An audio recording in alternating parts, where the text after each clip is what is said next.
Hello, everybody. This is Katie Covey of Soul Matters Religious Education, and this little overview is for the December 2023 mystery packet. Yay, it's going to be the holiday season, and it's time when DREs and religious educators have a warm heart. We have pageants and no-rehearsal pageants and solstice and all these wonderful things to do. Some of the most amazing stories in my career are from this season. Like the time a young man wasn't feeling well, and he ended up losing his supper all over the 3 rows of children's choir in front of him on Christmas Eve service. And I spent Christmas Day washing the church carpet that day. Memorable, funny, poignant, tender times. So in terms of December, there are 3 sessions that we're providing with the usual components. And then we have a whole nother document for the Sundays on December 24th and 31st with multi-generational ideas for you to pick and choose from.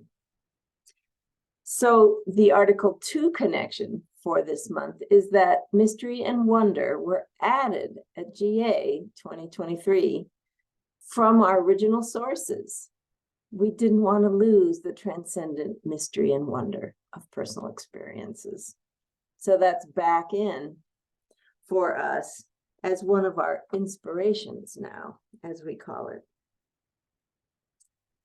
The first 3 sessions are the mystery of our amazing world, noticing mystery in the ordinary, and the mystery of the returning of the light, which of course is a winter solstice session.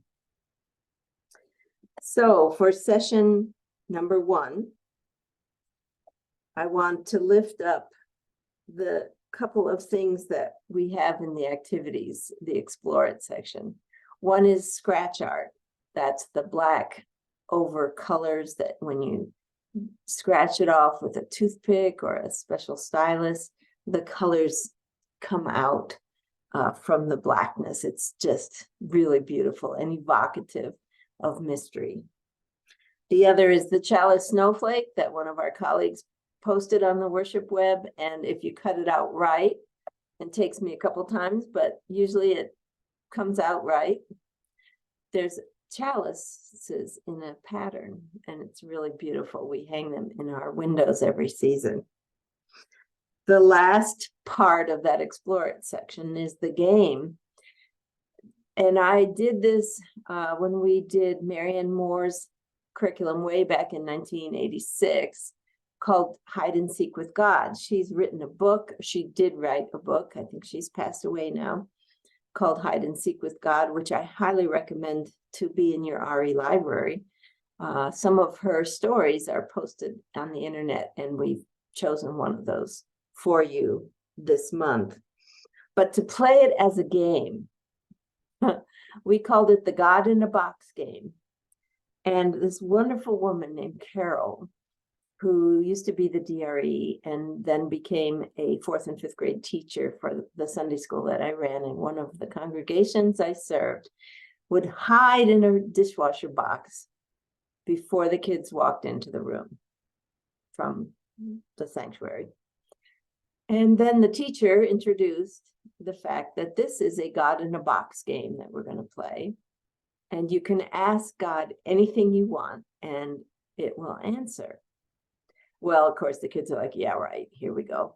And so they'd say, who are you, God? And Carol in the box would say, well, that's a good question. Sit up and say, oh, here we go. Anyway, they love to play along with the fact that we did have God in this dishwasher big box.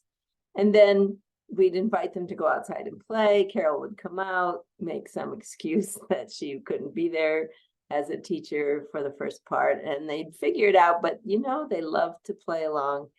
And the questions that they came up with after the initial shock became evocative of they're questions about what God is.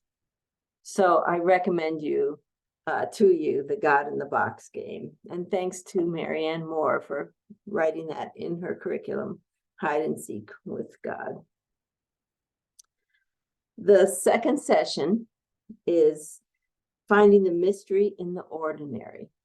And this is the revelation that we live among miracles.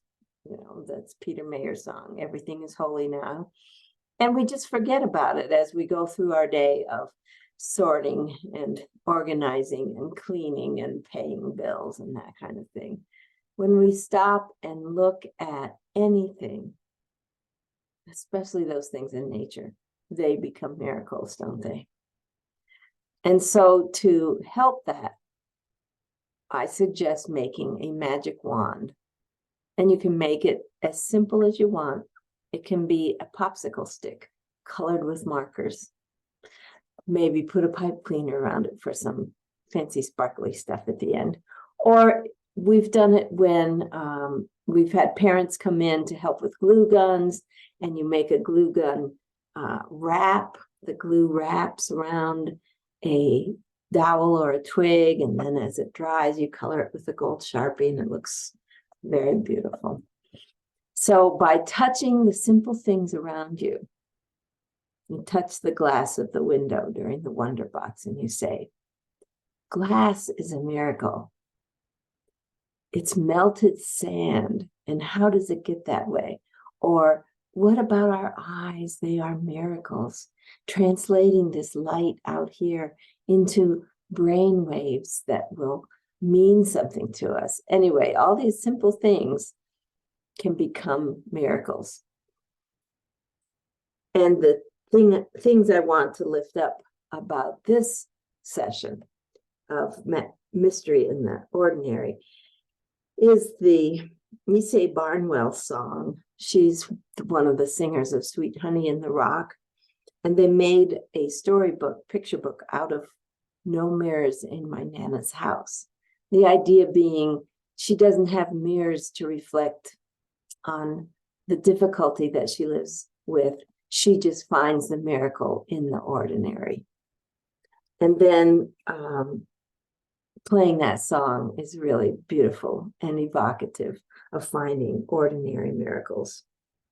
Then there's a classic game called, in this situation, Eyewitness game. And it's pretty much the change one thing. So you ask someone to be it, and they're going to go out of the room. But before they go, you invite them to look at all of the ordinary things in this person. They go out of the room and they change one thing. It might be they take off their glasses. It might be they button up one more thing if they want to be really subtle, one more button. But they change one thing, they come back into the room, and everyone has to find out or try to guess what one thing they changed. And that's the way of looking at very carefully at the ordinary things. And I play that over and over with kids, and they just love it. The third and final of the traditional sessions that we're offering this month is the returning of the light winter solstice, which takes place around December 20th each year. This is when the day is shortest and the nights are longest in our seasonal calendar. The two things I want to lift up is, if you can, make some beeswax candles. I vividly remember this from my Unitarian Sunday school days as a girl, both in California and West Virginia. We did it 2 times, and it just seemed like a miracle to wrap this beeswax up. And I'm a proponent of the natural honey-colored beeswax, but they make it in all different colors. So go for whatever one you like the best. You wrap this around a wick, and then it makes this beautiful candle. You don't have to have hot wax melting anywhere. It's beautiful. Now, the caveat is it's a little expensive. So if you have a very large group of children, it might be out of the budget. If you have just a small group of children, it might be worth investing in. And there's some links to Amazon, and there might be a craft store in your town where you can find beeswax flat sheets. And then the final one is a game online that I found to print out. You can download this. It's sort of a Where's Waldo, only they're inviting the children to find all kinds of different lights, which goes along with our theme of the winter lights. And I found these people, they did 6 or 7 varieties of this Where's Waldo for Christmas. Some are finding angels, some are finding lights. There's other things in there. So have fun with that and enjoy this little puzzle with the children. And then we go into some suggestions for the Sundays of December 24th, which of course is Christmas Eve, and December 31st, which is New Year's Eve. I really recommend that you not do everything like a regular Sunday service. And then in my case, we had 3 Christmas Eve services. In reality, your families are probably only going to come to one, aren't they? So for December 24th, there's a No-Rehearsal Nativity Christmas Eve pageant, which tells the story of Mary and Joseph in Bethlehem, sort of a social justice angle to it. But there's a script, there's pictures of how we used to do it in the old days when I was serving a congregation. And then April Rosario, my colleague who writes the packets sometimes, included her No-Rehearsal Christmas pageant about using A Christmas Carol by Charles Dickens as the script. So enjoy both of those things. And then for December 31st, New Year's Eve, what to do. So one of the possibilities is to offer a watch night, which is a traditional AME, American Methodist and Episcopalian African American church practice, where you remember the people who waited to hear if Abraham Lincoln was going to sign the Emancipation Declaration on January 1st. So they waited all night to see if he was really going to sign that, and he did. And so it's a anticipatory and then a celebratory night that you could offer. Then there's also something that I used to do. This time we're calling it the Playground of Practices. And the idea is to play a little bit with the things that people do, the spiritual practices that people do in your congregation. So wouldn't it be fun on December 31st, that Sunday, to say, who could teach a yoga class for 15 minutes? Who might do a meditation for 15 minutes? Who might do making a journal? Who might offer a walk around the neighborhood? Who might offer a discussion? We have always had a discussion room for our little humanist group who love to do that. So in other words, these are different rooms, and people circulate when the bell rings to this playground of spiritual practices. In our congregation, we had a canvas labyrinth that we borrowed from the Methodists, and we put that out in the sanctuary as one of our choices. Anyway, there's discussion and instructions for how to do a playground of practices. And again, my colleague April has offered some yoga pose cards that she created. There's one set for the eight principles, and there's one set for the Article 2 inspirations and values that she created just for us to use. So that might be something that person who isn't a yoga practitioner could still offer this with anyone who wanted to come in.